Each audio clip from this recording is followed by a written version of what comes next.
Assalamualaikum warahmatullahi wabarakatuh. Toharo. Toharo artinya bersuci. Toharo menurut syara ialah bersuci dari hadas dan najis. Bersuci ada dua bagian. Yang pertama, bersuci dari hadas. Ialah dengan mengerjakan wudhu, mandi, dan tayamum. Kemudian yang kedua yaitu bersuci dari najis. Ialah menghilangkan najis yang ada di badan, tempat, dan pakaian. Kemudian macam-macam air. Air yang dapat dipakai bersuci ialah air yang bersih, suci dan menyucikan, yaitu air yang turun dari langit atau keluar dari bumi yang belum dipakai untuk bersuci. Air yang suci dan menyucikan ialah yang pertama air hujan, air sumur, air laut, air sungai, air salju, air telaga, dan yang ketujuh yaitu yang terakhir air embun. Pembagian air ditinjau dari segi hukumnya, air itu dapat dibagi 4 bagian. Yang pertama, air suci dan menyucikan, yaitu air mutlak, artinya air yang masih murni, dapat digunakan untuk bersuci dengan tidak makruh, yaitu air mutlak artinya air yang sewajarnya. Yang kedua, air suci dan dapat menyucikan tetapi makruh digunakan, yaitu air musyammas, air yang dipanaskan dengan matahari di tempat logam yang bukan emas. Yang ketiga yaitu air suci tetapi tidak dapat menyucikan,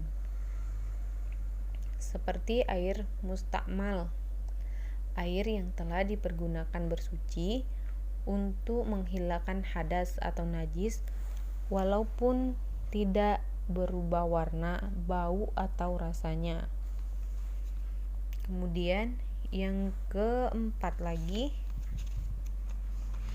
yaitu air mutanajis, yaitu air yang kena najis, kemasukan najis, sedang jumlahnya kurang dari 2 kulah, maka air yang semacam ini tidak suci dan tidak dapat menyucikan. Jika lebih dari 2 kulah dan tidak berubah sifatnya, maka sah untuk bersuci. Nah, di sini dibilangkan dengan 2 kulah. 2 kulah sama dengan 217 liter. Jika berbentuk bak, maka besarnya sama dengan panjang 62,4 cm, lebarnya 62,4 cm, dan dalam tingginya 62,4 cm atau melebihinya. Perlu diingat satu hal, ada satu macam air lagi ialah suci dan menyucikan, tetapi haram memakainya, yaitu air yang diperoleh dari gashab atau mencuri, mengambil tanpa izin. Kita lanjut lagi untuk pembahasan macam-macam najis. Macam-macam najis. Najis ialah suatu benda yang kotor menurut syara. Misalnya, bangkai, kecuali manusia, ikan, dan belalang. Kemudian darah, nanah, segala sesuatu yang keluar dari kubul dan dubur, anjing, babi, minuman keras seperti arak dan sebagainya, bagian anggota badan binatang yang terpisah karena dipotong dan sebagainya selagi masih hidup. Kemudian pembagian najis. Najis itu dapat dibagi menjadi 3 bagian. Yang pertama, najis mukhalazoh, yaitu najis berat, seperti najis anjing dan babi serta seluruh keturunannya. Yang kedua yaitu najis mukhafafah, yaitu najis ringan. Ialah air kencing bayi laki-laki yang belum berumur 2 tahun dan belum pernah makan sesuatu kecuali air susu ibunya.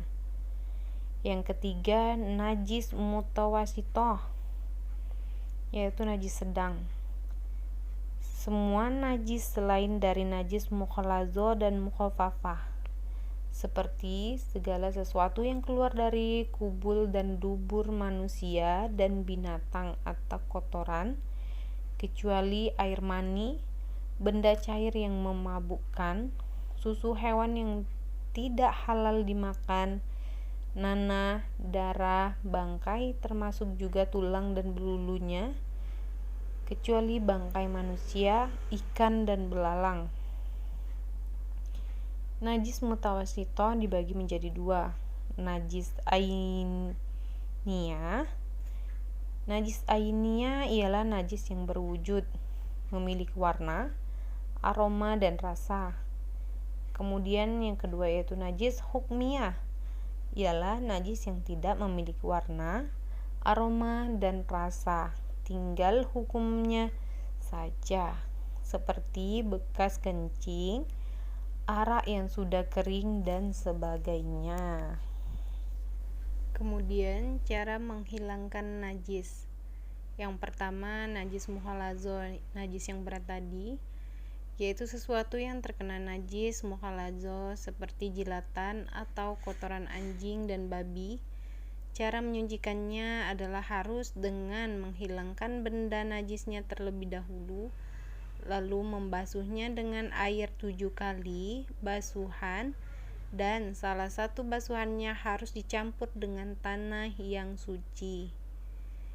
Kemudian yang kedua, najis mukhafafah, yaitu najis ringan.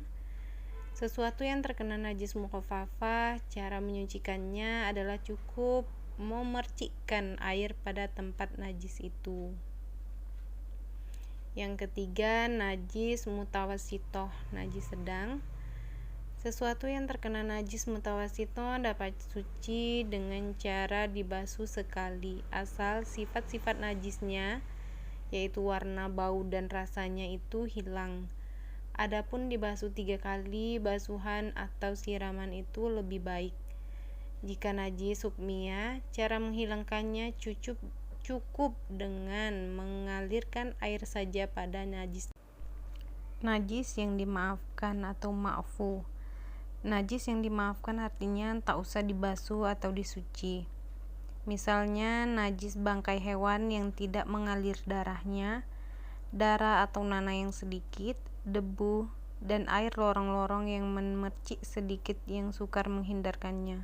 Selanjutnya istinja, segala yang keluar dari kubul dan dubur seperti kencing dan buang air besar wajib disucikan dengan air hingga bersih. Kemudian adab buang air. Yang pertama, jangan di tempat yang terbuka. Yang kedua, jangan di tempat yang dapat mengganggu orang lain. Yang ketiga, jangan bercakap-cakap kecuali keadaan memaksa. Yang keempat, kalau terpaksa buang air di tempat terbuka, hendaklah jangan menghadap kiblat. Dan kemudian yang terakhir, jangan membawa dan membaca kalimat Al-Quran. Terima kasih sudah menyimak video saya. Semoga bermanfaat. Jangan lupa di like, komen, dan subscribe. Terima kasih. Wassalamualaikum warahmatullahi wabarakatuh.